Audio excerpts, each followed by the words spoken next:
This is an automatic hand dryer. For making this, we'll need an Arduino UNO with cable, an ultrasonic sensor, a relay module, a working hair dryer, a 9-volt battery, some wires, a switch, and a box to fit everything inside.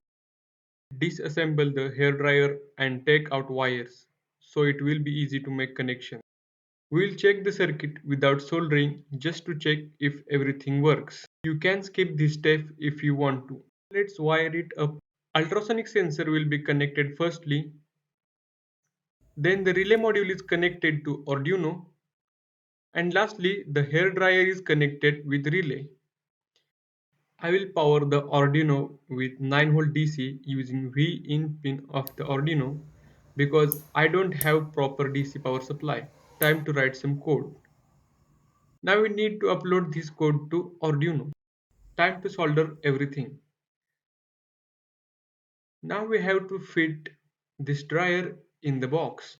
For air, I have made one big hole on the top and one on the bottom. Two small holes for sensor, one for wire and one for switch on the side. Now everything is secured in place using double-sided tape and quick glue.